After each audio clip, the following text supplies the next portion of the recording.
I woke up to news that people were leaving the left. And like the idiot that I am, I skipped my way upstairs, hoping that maybe my mom had come across something. I wish I could remember her exact words, but she had pointed out him supporting the Second Amendment. And then I had told her that that's disgusting. Like, to even point that out. Like, that has nothing to do with what just happened. And yeah, she had asked, she doesn't understand why,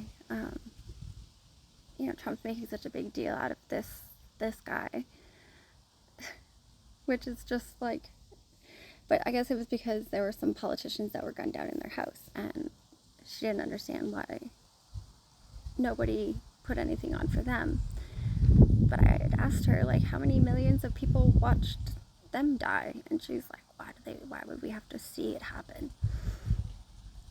And she got mad. She put her headphones on.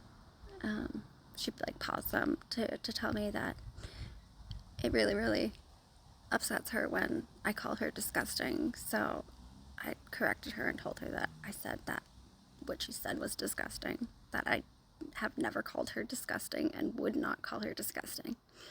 But I pointed out that just because he supports people protecting themselves, like owning a gun, doesn't open him up to being shot in the face. She had said, he was talking about mass shooters, and then, and she did that.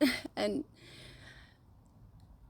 like, so when I said, like, trans mass shooter, she was like, why does that matter?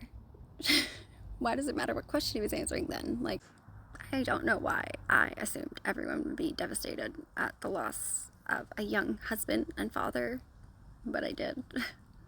And once again, I'm completely let down by the people I share the earth with.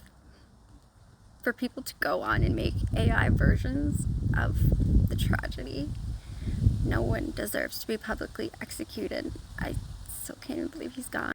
The people on the right, for the most part, don't wish violence on anybody. We don't bother wishing bad things upon others because we don't want the bitterness that comes with hate.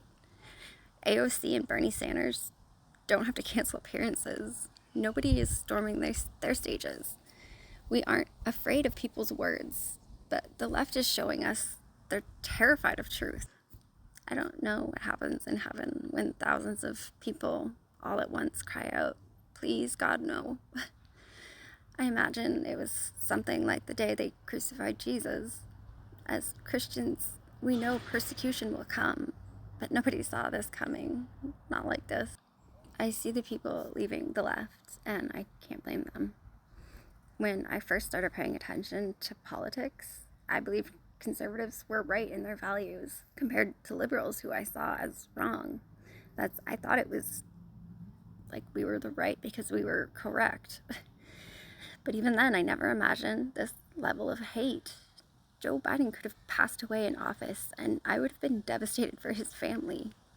I had no idea how much joy people could take in someone's death. In Revelation chapter 11, the Bible says, there will come a day when God's two witnesses are killed in the streets. And it says, the peoples and tribes and languages and nations will look at their dead bodies and refuse to let them be buried.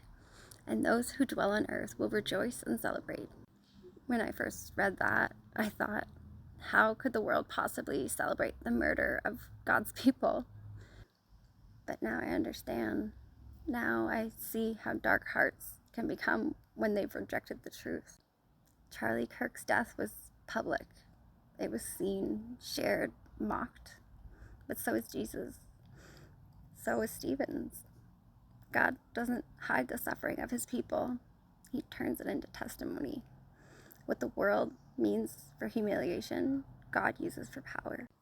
In Revelation 11, after 3.5 days, God rises the witness back to life in front of the whole world. He proves that death is not the end. That's the hope we cling to. Charlie's testimony doesn't end with his death, because with God, the last word is always life.